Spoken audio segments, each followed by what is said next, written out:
కాంగ్రెస్ తర్వాత బీఆర్ఎస్ నుంచి విడిపోయిన తర్వాత నేను నా చెవులార కళ్ళలో చూసిన చెవులార విన్న కేసీఆర్ గారి నుంచి ఆ బండ బూతులు మాట్లాడింది ఆమె. వైసీపీ నుంచి పోటీ చేసింది, ఓడిపోయినా సరే ఓడిపోయింది. కానీ నేను ఏమంటున్నానంటే ఓడిపోయినా సరే అప్పుడు గట్టిగా నిలబడ్డది అంటున్నాను. 2012 ఉప ఎన్నికలు ఓటమిలో కూడా బలమైన ఓటు బ్యాంక్ తీసుకొచ్చుకున్నారు. మరి 1500-1600 ఓటు బ్యాంకుతో ప్రతిపక్ష నాయకులు ములుగురు భిక్షపతి గెలిచినటువంటి ఎపిసోడ్ కూడా అదే కదా.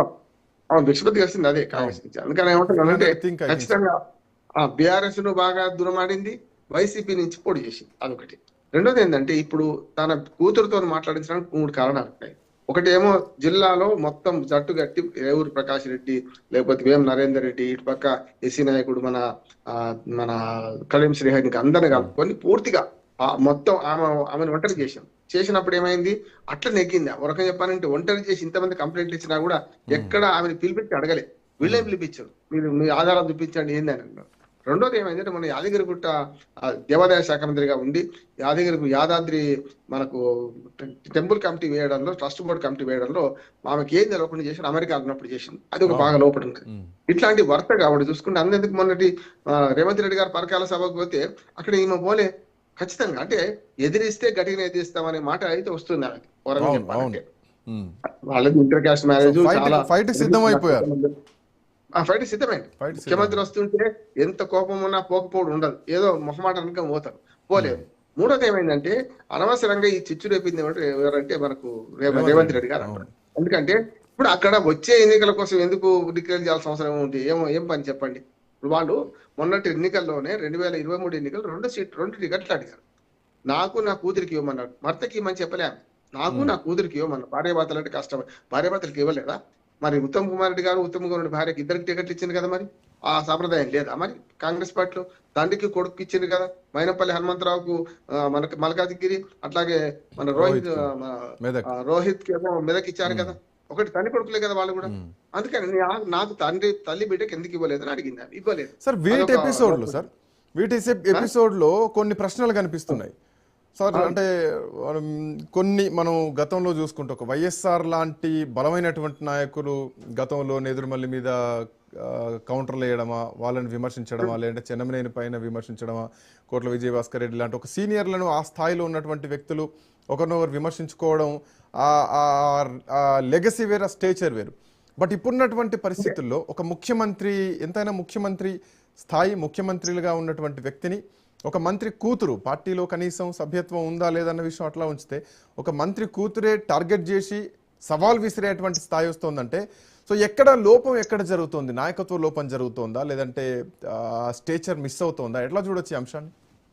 ఖచ్చితంగా రేవంత్ రెడ్డి గారు ఇప్పుడు బయట కక్కిన వాళ్ళు కక్కుతున్నారు, కానీ చాలా మందికి అసంతృప్తి ఉన్నది రేవంత్ రెడ్డి గారి మీద. ఎందుకంటే పచ్చ కాంగ్రెస్ గా మారుస్తున్నాడు, అచ్చ కాంగ్రెస్ పోతుంది.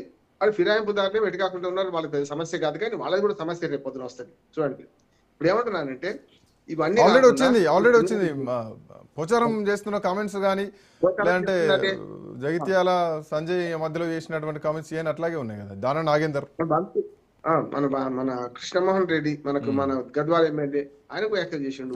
అట్లాగే సొంత పార్టీలోనే అనిరుద్ధ్ రెడ్డి చేస్తున్నాడు కదా, చూస్తున్నాం కదా మనం. అంటే ఎక్కడ ఆగింది అంటున్నాడు, సొంత పార్టీలోనే చేస్తున్నారు.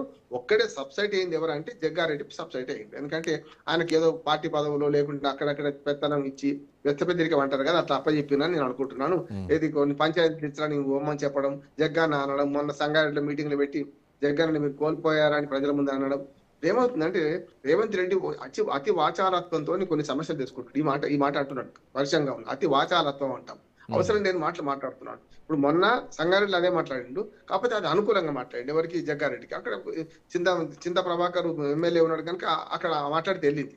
కానీ ఇక్కడికి వచ్చేవరకల్లా ప్రకాష్ రెడ్డిని మళ్ళీ టికెట్ ఇస్తే ఎందుకు అనాల్సి వచ్చింది? టికెట్ ఇచ్చే అధికారం నీకు లేదు, ఎందుకు అధిష్టానం చూసుకుంటారు. ఎందుకంటే మొన్న కొండా సూర్యకి బిడ్డకు తండ్రికి, భర్తకు భార్య కానీ లేకుంటే తల్లికి బిడ్డ కానీ ఏమంటే కూడా ఇవ్వలే కదా, అది అధిష్టానం చూసుకుంది కదా.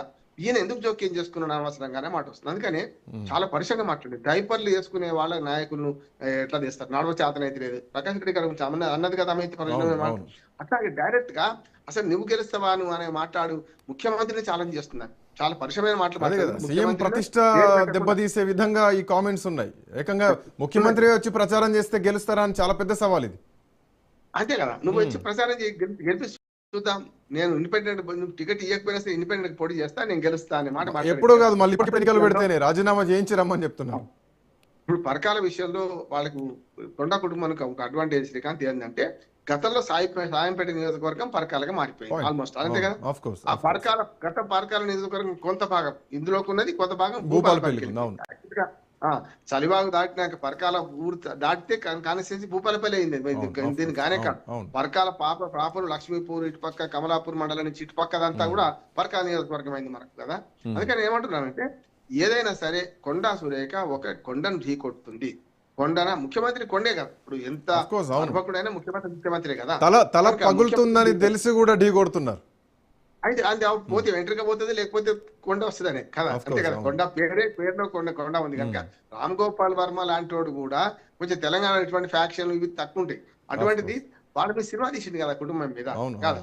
ఎందుకంటే వాళ్ళ ఇద్దరు ఇంటర్కాస్ట్ మ్యారేజ్ మొదటి నుంచి కూడా. 2 వర్గాలు, బలమైన వర్గాలు ఉన్నాయి. 2 వర్గాలు ఆ కులానికి సంబంధించిన 2 మున్నూరు కాపు, ఒకటి పద్మశాలి, 2 వర్గాలు ఉన్నాయి. ఇవాళ రాజకీయాల్లో నేను హేతువాదిని కొన్ని మాట్లాడొద్దు అనుకుంటే కానీ తప్పనిసరి మాట్లాడాల్సి వస్తుంది. 2 వర్గాలు ఉన్నాయి. బీసీ కార్డు ఒకటి ఉన్నది. మిగతా వాళ్ళందరూ మంచి చెట్టు రెడ్లకు మిగతా అగ్రవర్ణాలకు వీళ్ళకు పోటీ వచ్చినప్పుడు చూసుకుంటారు కదా. అందుకని ఇప్పుడు ఏమైందంటే, ఇచ్చిన వాళ్ళకి ఇస్తే ఇంకో మాట అన్నది, నువ్వు 21 ఏళ్లకే ఎమ్మెల్యేకి అధిక అర్హత ఉండాలంటున్నావు కదా, జంజీని తీసుకొస్తా అంటున్నావు కదా, ఇటువంటి ముసలోళ్ళే జంజీ అని అడిగింది కదా. పటేల్ ఏమడిగిందంటే, పటేల్ నువ్వు జంజీ అంటున్నావు, మరి వీళ్ళు జంజియా, డైపర్లు వేసుకుంటే వాళ్ళు జంజియా అనే మాట అన్నది కదా. అందుకనే ఆయన మాటలకు ఆయనకు అప్పచెప్పింది. అంటే ఏమైతుందంటే, రేవంత్ రెడ్డి బుల్డోజ్ చేసుకుంటే ఎవ్వని, ఎంత పెద్దోడైనా ఎవ్వని పడితే వాళ్ళు ఇష్టం మాట్లాడుకుంటూ పోతున్నారు. సో ఇజ్జత్కు వాళ్ళు వస్తున్నారు. ఎందుకంటే ఆయన తెరువు పోయి, ఇప్పుడు ఒక తెరువు పోయి లక్షణాలు ఎందుకు ఎంచుకోవడం అనే మాట వాళ్ళు అనుకొని దూరంగా ఉంటున్నారు. వైస్ మెన్ దూరంగా ఉంటున్నారు. ఈమె అంతకంటే తెగించింది కదా. ఇప్పుడు తెగిస్తే ఏం లేదు, పోయేది ఏం లేదు. తెగింపు ఇక్కడ వరకే, ఈ పర్టికులర్ పరకాల వరకే ఉంటుంది అనుకోవచ్చా, లేదంటే ఇది ఇంకా పెరిగేటువంటి ప్రమాదం ఉంటుంది? ఎందుకంటే ఇందులో పొన్నం ప్రభాకర్ని ఇన్వాల్వ్ చేస్తుంది, బీసీ కార్డ్ని ఇన్వాల్వ్ చేస్తున్నారు. అట్ సేమ్ టైం అటు ఆల్రెడీ కోమటిరెడ్డి రాజగోపాల్ రెడ్డి అవసరమైతే ముఖ్యమంత్రి పీఠాన్నే కుర్చీనే తీసుకుంటామని చెప్పేసి ఒక ఛాలెంజ్ బహిరంగంగా విసిరారు.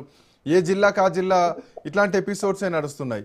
సో ఇప్పుడు ముఖ్యమంత్రి 20 రోజుల అమెరికా ప్రయాణం నడుస్తుంది. సో ఎట్లా, ఈ పరిస్థితి ఎట్లా ఉండొచ్చు? గతంలో మనకు ఆంధ్రప్రదేశ్, ఉమ్మడి ఆంధ్రప్రదేశ్ ఆగస్టు సంక్షోభాలు పెద్దవి, మీకు తెలుసు కదా. ఆగస్టు సంక్షోభం ఎన్టీ రామారావు పోయింది కూడా కదా. ఆగస్టు సంక్షోభం వల్ల ఏమైతే అంటే, ఇప్పుడు ఇది కూడా ఆగస్టులో వచ్చింది కనుక మరి ఆయన విదేశాలకు వేసినప్పుడు ఏం జరుగుతుంది, కానీ కొన్ని వర్గాలు ఏకమవుతున్నాయి. ఇప్పుడు ఏమవుతుందంటే, పిడికిలి విప్పుకుంటున్నట్టు కనిపిస్తుంది. 3 ఉన్నాయి. ఒకటి నల్గొండ జిల్లాల మందుల సామ్యాలు కదా ఎపిసోడ్ చూస్తున్నాం మనం. అగ్రవర్ణాలకు వ్యతిరేకంగా నేను టికెట్